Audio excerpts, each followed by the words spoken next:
Alright, so today's video, we are recording a Reddit React. We're going to look at some questions on Reddit. You know, it can be questions about tanks, random stuff, and kind of just give some advice on that. So people have been enjoying the videos. I've been personally having a ton of fun doing them, so we have another one for you today.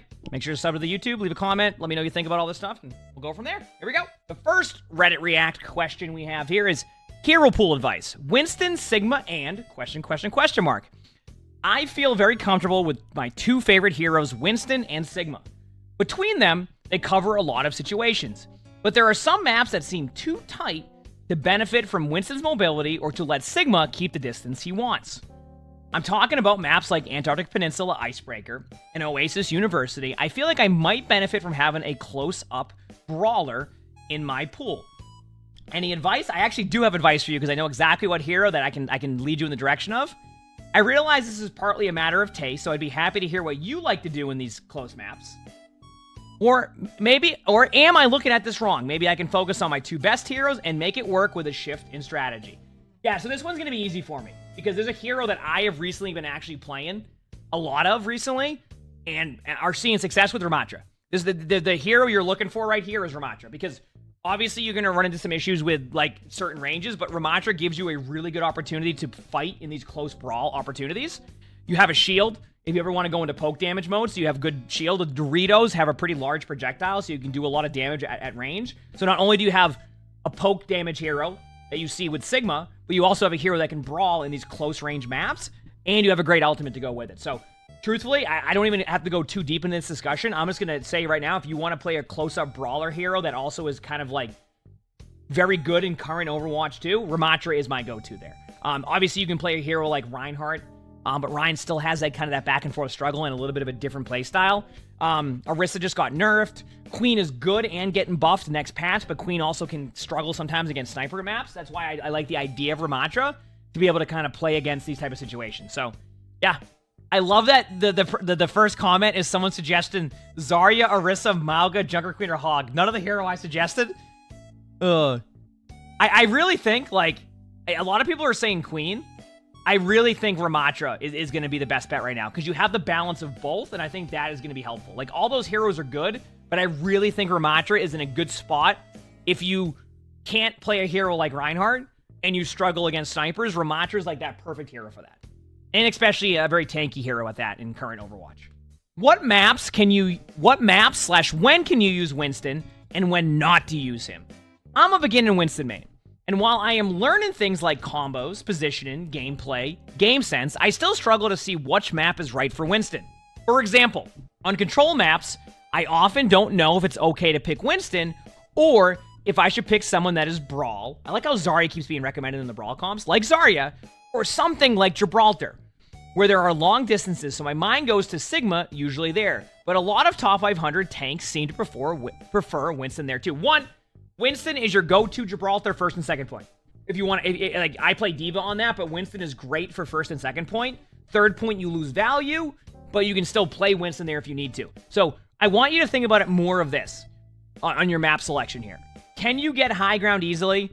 Can you take space? And when you do take that space with the high ground, will it distract the team? Most maps, if not all maps, allow for Winston to do that. I'll give you an example of a map where I wouldn't play Winston and where it's good to pick up another hero. Think about Oasis University, right? Really hard to be able to do that, even if you go like top right on like, you know, the high ground area, or top left, depending on what side you're on. That's where you could struggle a little bit as Winston, right? So you would play more of like one of those brawl-based heroes. But most maps Winston's good on as long as you're able to get high ground, right? It's more going to be about the points you can't play Winston. So you mentioned Gibraltar. Third point Gibraltar, you could argue not using Winston there. Third point Route 66. Do you see the trend of these maps? Second point Kings Row. Map areas where like you kind of have to be in this like really brawl-based area is where you'll struggle. But like Winston is usually good on most maps, and Winston can be, if played well, like you're like, what about first point Kings Row? Just go high ground around them, right? You know, if they're on the point, you just jump up around them. And you play like you would play that both ways, both attack and defense. So I think for you, you're probably fine with Winston on most maps. Blizzard World, the first point can be a struggle at times. I mean, you can still jump across to like the high ground behind them.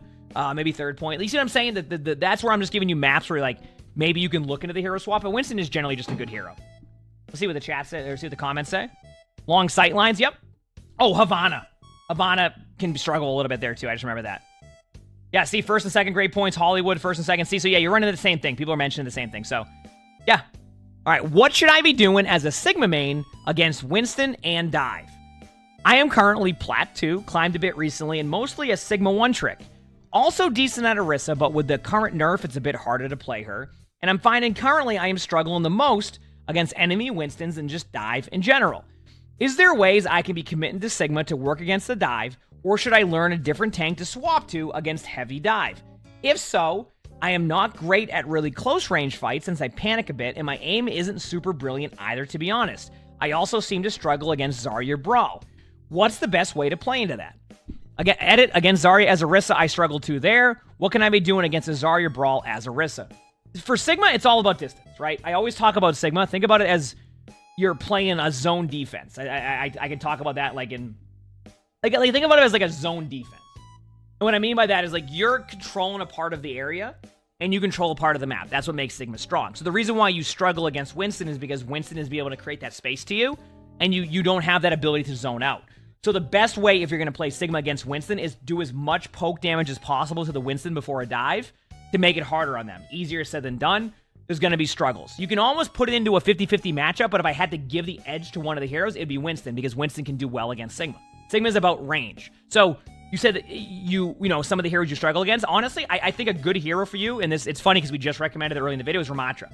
Because Ramatra can be good against Winston because you can punch through the bubbles, you can do good poke damage. And if you go up against a Zarya, you can use your shield, which is what Zarya can struggle against, is shields, right? That's why Winston's good against Zarya. That's why Reinhardt's good against Zarya, is because of the shield. So you have timings where you can do that. So a recommendation here is maybe looking to add in like a hero like Ramatra to your pool, because you also mentioned you don't have like brilliant aim. Well, you don't need to with Ramatra. Ramatra has a little bit more there's a little bit more reward to your punches, where you don't need to be like super accurate, but you're able to hit those shots, and the projectile on the left click is large. So if you find that as Sigma you're struggling, I would recommend Ramatra again. I know this is my second time recommending Ramatra, but if you're consistently going up against Winstons, it's good to have another hero or two in your hero pool. And with, like you said, Orisa being nerfed, this is where you could step in as like a hero like Ramatra, get some practice in. So, but yeah, it's not uncommon to struggle against Winston as Sigma. It's also map dependent. Like if you give me a Circuit Royale against a Winston, I'll take Sigma any day of the week. Could still lose to a Winston. They have to play it, but the Winston has to play it very well. As Sigma, I have a little bit more wiggle room. So yeah, that's where I see that. This is a great one. Hog is unkillable to me. Mid to low diamond, how do I deal with a good Hog? Even if I have an Ana, a good Hog seems to dominate the front line. If I go Mauga, Hog just plays around corners and just hooks me to my team. I try Winston and ignore him, but it's 50-50 depending on the composition of both teams. I used to go Orisa and keep him at bay, but with her recent rework, I have struggled, or the nerf is what they're referencing. My primary mains consist of Zarya and Winston. Diva, Orisa, and Mauga are secondary mains, though. I am weaker in cooldown management and game sense. I won't mirror Hog because I'm very weak on him. But if that's what it takes to stop him, then I guess I need to practice him.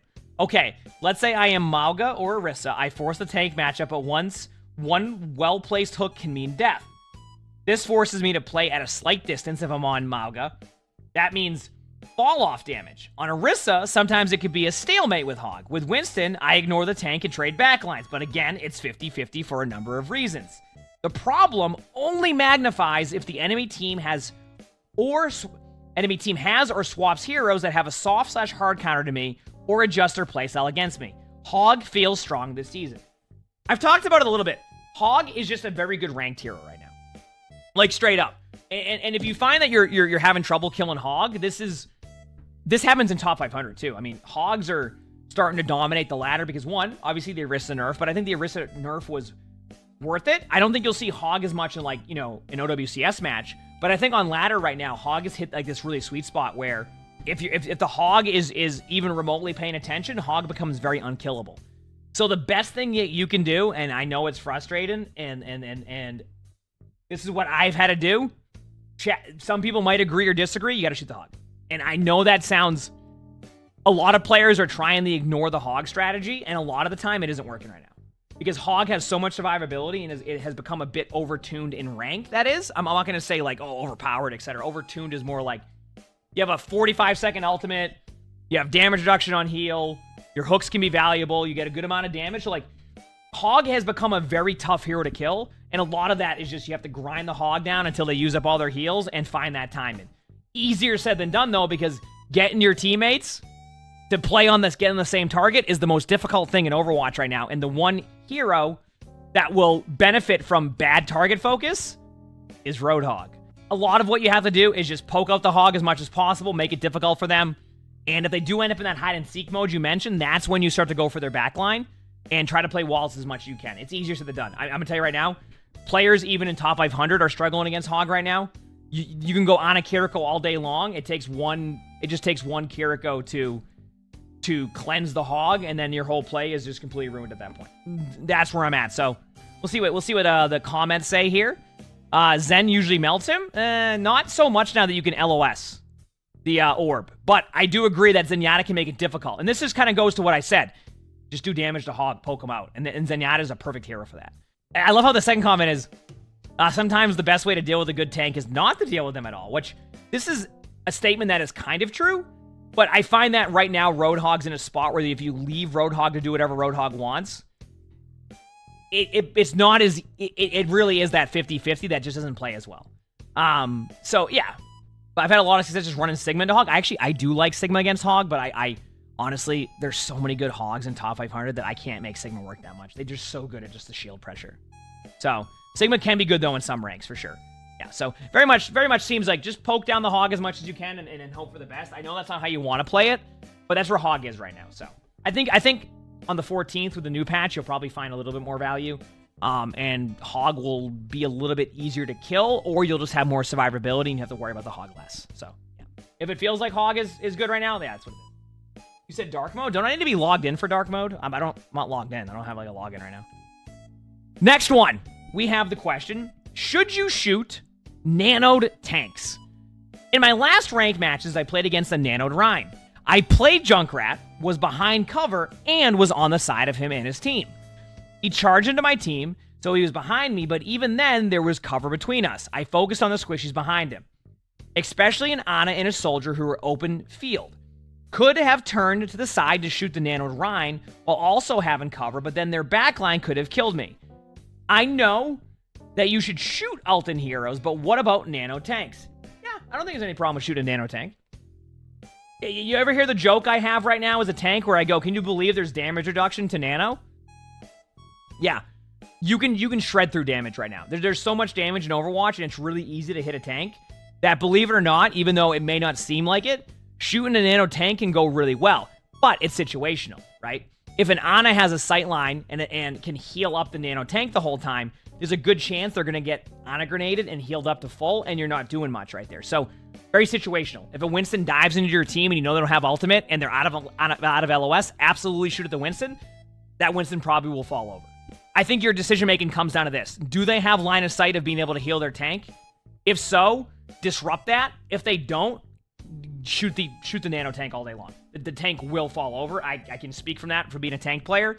I get nanoed all the time, and that it's being used for survivability like 70% of the time. You're just using it to have survivability because you still get rolled with all the damage in Overwatch. So, yeah, I'd say shoot at the tank. Good targets to nano when we have no ults. During the first fight, I like to save my nano for an ult combo. But if I die first, people have often popped their ults by the time I come back. Are there any particular good targets to Nano who don't have their ult when they're engaging? I often make the mistake of holding my Nano for too long if the first fight doesn't go well. Tank. Tank is pretty much one of the go-to Nano ones. Now, that's no bias at all as a tank player. Just Nano a tank, because if you Nano, let's say like a Soldier 76 or a Cass, it's a lot easier to disengage that. I find that if you Nano a tank, especially a mobile tank, it's just such an easy Nano opportunity. At the very worst, you can just create space with it. I would say, yeah, Nano the tank. Another option, and this is more of a niche option, but I think can go really well. If they're diving your backline a lot, you can also Nano your other support and make them unkillable. It's not uncommon to see an Ana Brig comp where like the Ana has no true Nano target or can't find opportunity. Just Nanos their Brig, and their Brig survives. Yeah, I'm not saying Nano Lucio, but like, you Nano a Brig, that can go really well too. But I would say very much Nano one of your tanks. In the right spot. Obviously, if your Reinhardt just uses charge and has nowhere to go, you don't want to nano them. They won't get any value. But if you have a tank with full cooldowns, nano tank is always the safest play. Always. Because you create space with the tank, you get ult charge, you can follow up with that. Imagine you have no ultimate, you nano a Ramatra, right? They have Nemesis form, they can run into them, they build up their ultimate, they keep going, right? Space creation, all just because you nano them. So don't be afraid to use nano. You build a nano too quickly to never use your nano. And I think that's what you've been saying. You have the mistake of holding on for too long. Watch the success of just using your nano when you're not comboing, and you'll see that you get a lot of successful team fights. It's better to use that because we all know your tank is going to take maximum amounts of damage. You're going to build another nano. Don't be afraid to use it. I'm telling you, you'll see success with it, and that's how I see it. Your teammates have roasted you for using nano without them having an ult. Like, listen, if your Genji's at 75%, sure, save your nano. But if your Genji just used Blade the fight before and they're getting mad at you for not using nano because you didn't combo that at that point, no. You want to use your nano. You will probably either meet them at the same ult point or get ult before them again. You get ults really easily as supports. Unless you're playing like a Brig with no, like, you're sitting in the back as Brig not doing anything and you can't get your ultimate, right? So yeah, I wouldn't worry about that too much. I'm telling you right now, the tank is the way to go. Remember, you also get damage reduction, and tanks benefit from that. So I think the tank is your go-to target if you have no other spot to go to. Is more damage than heals on Lucio normal? Yes and no. I usually have 1 to 2,000 more damage than heals. Checking the stats in my latest short games, I had 4,000 damage, 2,000 heals, with 55-45. Last long game, I had 8,000 damage, 7,000 heals. These are just the latest games, though.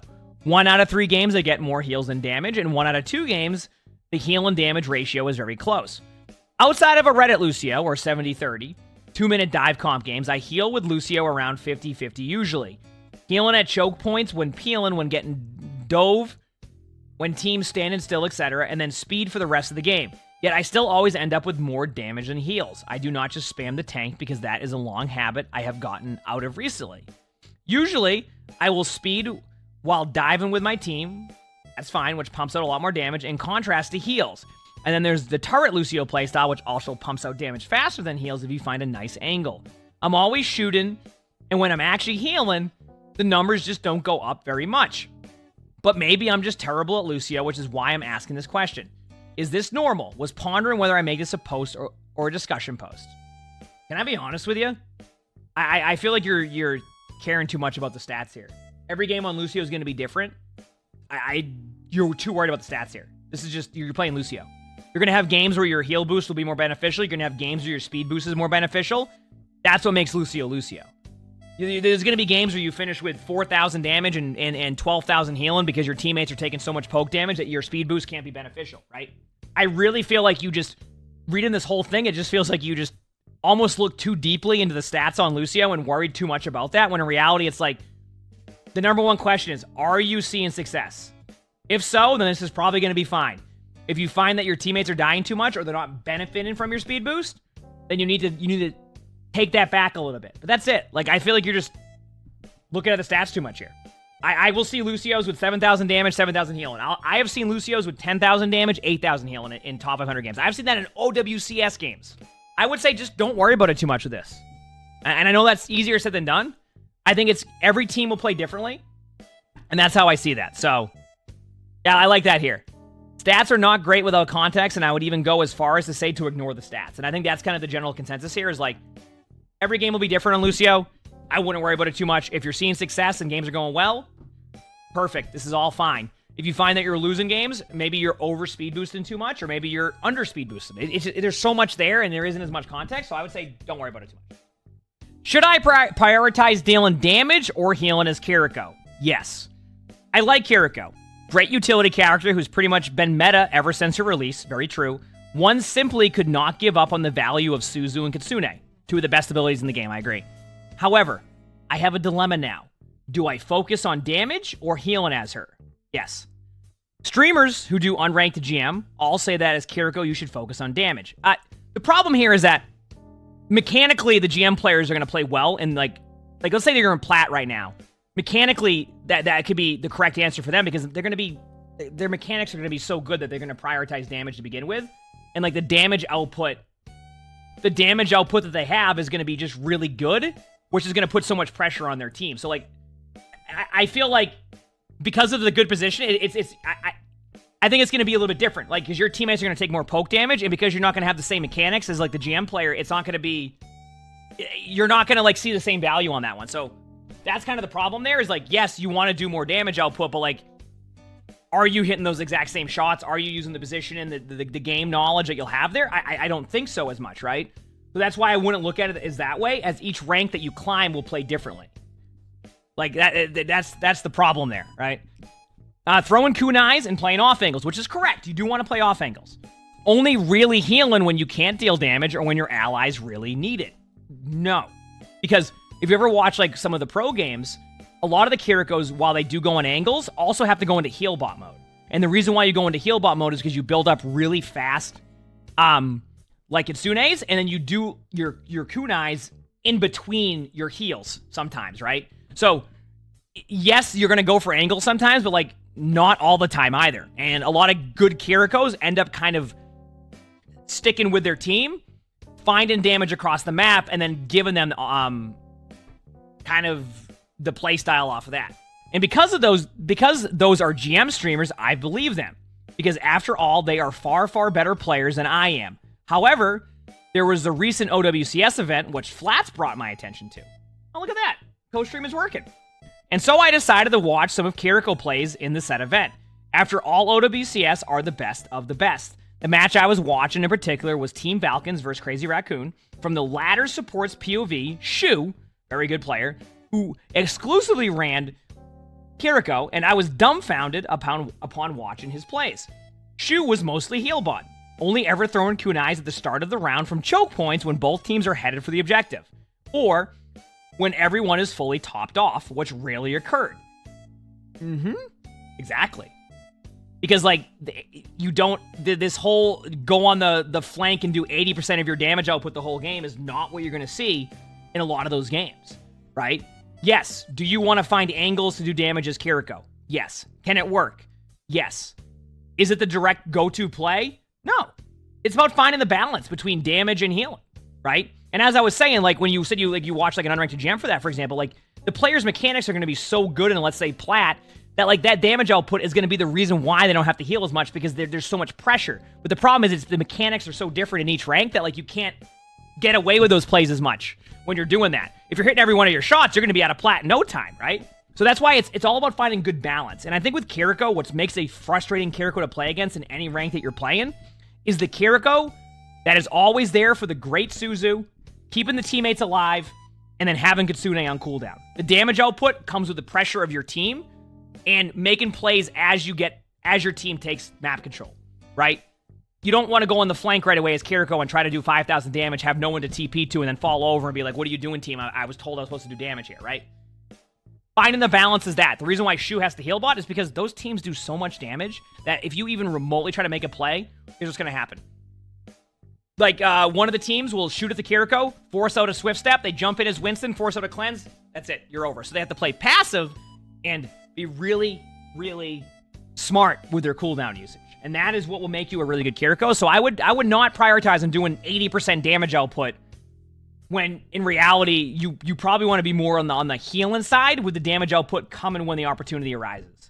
So look for the damage, but don't force it. Does that make sense? Yeah, and I think someone said it here perfectly. Different matches are going to require different things from you, right? And that's why you don't want to fall into, like, that one play style habit. I would say as a safe play for you, keep your teammates alive, find the damage opportunity, look for it, but don't force it. I think that's a good way to look at it, right? Look for the damage opportunity, but don't just do damage because you feel like you have to. Find the opportunities when they arise, keep your teammates alive, and you'll be good to go. All right, next one we have here. What are the actual fundamentals of Overwatch? Basically, it seems like there is no clear way to rank up. They say, hear me out. Well, if you win games. I've been playing Overwatch since 2022, and I still don't understand this game. Now, we've all been there. In Valorant, a game picked up only 5 months ago, there's clear fundamentals. I mean, it's a completely different game, that's why. Things like movement, peeking, and economy, and raw aim, and all things that we can work on to escape silver. Yep. In Overwatch, despite watching many guides and videos, it always felt like a nothing burger. They say this They say this and that, but when I get into a match, I don't even know how to apply it. Like in one ear and out the other. It's worse when I watch high-ranked players because it appears they seem to do the complete opposite of the advice I hear. I played Pharah and still went from bronze to gold in a week and a half. I went back to do my placements on console and I'm still gold 3. The issue is that I don't understand why or what I was doing that was making you win. Well, you're damaging them as Pharah. That rank can be very good. All I knew was that I played Pharah, Ashe, and ranked up. I'm currently ranked Silver 5 on PC. What are the fundamentals of Overwatch? What is essential to know in your ranked journey? Good question. You ready? I'm going to give you 2 things. Positioning. Start with positioning. If you're in a good position, even if you have worse aim than the other player, a lot of the time, if they're in a bad position, you're going to set yourself up for a good opportunity. Always work on your positioning. Good positioning would be, and you can think about it from this way. If the other team, if you see somebody on the other team and you go, what are they doing? That is bad positioning. Now imagine if you're in that spot, don't go to those spots. Hide behind walls. Play corners. Think about where you want to go. Think about map control. There you go. That's step 1. Obviously, mechanics are in there. I don't really have to go into the mechanic parts. Obviously, you're going to want to work on your aim, your movement, etc. Another one to work on, cooldown management. A lot of players struggle with this. Cooldown management is like, say you're playing Kiriko. Are you just going to throw your Suzu at an 85% HP tank? No. You said you were playing DPS. Are you just going to throw your dynamite onto the floor in front of you and do nothing with it? No. So your cooldown management becomes a huge part of Overwatch. So if you can work on just your positioning and your cooldown management and let the mechanics grow with time, you'll climb and you'll understand why you're climbing. You start with those, you'll be in a good spot. Then you have the next step of like, why am I playing this hero here? What hero is good there? But that's like the next layer of it. I think that comes with time. But you can always get better at Overwatch if your positioning and your cooldown management are good. May not be bronze 1 the top 500 in a week because of that, but you'll see progress because more than likely a lot of players don't work on their positioning, and your positioning and your cooldown management are something you can always work on in every single game. And that will develop the game sense, and that comes with time and all that. So, what do you do or say when your teammates are afraid? Not like afraid to walk forward, but I mean like afraid of a particular player or hero coming for them or for someone else. I just had a game where my team was deathly afraid of the enemy Tracer. She was admittedly, but she didn't have stats out of the ordinary from the rest of the enemy team. She was just being Tracer as far as I could tell. My other support was telling me, my other support was telling me, was Kiriko switched to Ana, that they had to be Brig because this Tracer would come for me because Tracer was good. I told them I didn't need a Brig and that they could switch to something else, but they insisted on staying Brig. Admittedly though, I was on Catwalk before second point defense of Route 66, and they were off in the mountains around first point. So what do you say? Can you say anything? Oh, so you're basically saying, my basic understanding of this is what happens if you have that dominant Tracer on the other team. Well, you can't just be like, well, don't be afraid of the Tracer, forehead, right? Like, you can't just do that, because what is that going to do? I think the best bet is just go a hero that helps the Tracer. So, I don't know what role you're on here, but if you're on DPS, like, go Tracer. Take the 1v1 for your teammates, right? Because it's easier than just be like, oh, just don't be afraid of them, it's fine. Because, like, there's other things that are happening in the game that may not be happening to you when you're playing it, right? So you may be having no problem with the Tracer because the Tracer isn't going backline pressure. But imagine the support player who probably, was on Kiriko was getting pressured out over and over again and there's no help, right? So the best thing that you can do at that point is go and help. Oh, my other support is telling me. I say so they're on support. Yeah, so the best thing that you can do is just help them shut down the Tracer. So if your other teammate went Brig, go Ana. Wait, they said they're on Ana? No, the support was telling me my other support was telling me that they had to be Brig. Oh wait, yeah, no, you're fine. I'm so confused because you said that you're Ana and they went Brig. Yeah, you're fine. Like, this is just a good swap for your team. I guess the issue I'm having here is, like, it seems to me like your issue was that you didn't think Tracer was an issue, your other support didn't agree with you and went Brig, and then you're mad that they went Brig. But, like, going on a Brig just is going to make the Tracer lose value. So I think that's fine. You're not giving up a team comp. Like, it's not like you're going like a Mercy Lucio comp to try to stop the Tracer. You're going on a Brig, work with your Brig, make the Brig unkillable as Ana, vice versa, and then the Tracer gets no value, and then you're fine. So I think in this situation, don't be like, oh, no, don't do that, don't go this, don't go that. Just, if you're on Ana already and they're on Brig, that's it. Make him unkillable and you're good to go. That's probably the best bet. It's so hard because I don't even know what's happening here. Why is the Tracer... What is the Tracer doing that's like making your hero go brig? But at that point, it's probably within good reason. Yeah, I don't know. It's tough to say. Like, if the Tracer's doing well, then on a brig can help shut that down, and you're just helping your other support stay alive. And it's not like you're breaking up a team comp, right? So I don't know. It's tough to say. Or just say, hey, go Moira. And then you can play Kiriko Moira and have fun. Because then you both have the cooldown stuff, right? Or just, like, also, one thing you could do if it's your other support, like, let them know that, like, you will keep them alive. And that could be more, that could also help them feel a little bit better against the Tracer, too. Like, be like, no, I got you. We got this. And that can also help, too. Anyway, I hope you liked the Reddit reacts today. These were a lot of fun. We've been enjoying doing these videos. I think we're going to keep doing them. If you ever have any, like, Reddits you want to link, you can link them in my Discord. If you haven't subbed to the YouTubes, make sure to do that, all of them. Like the video, leave a comment, all of that helps. Maybe some of the comments now might end up in a YouTube react video for YouTube comments that we do. So those are always fun. Thank you a ton for watching. We also record these live on stream. If you've looked below the webcam, you can see my Twitch chat. We have a lot of fun here, so stop by if you haven't. And with that being said, hope you have an amazing day/night.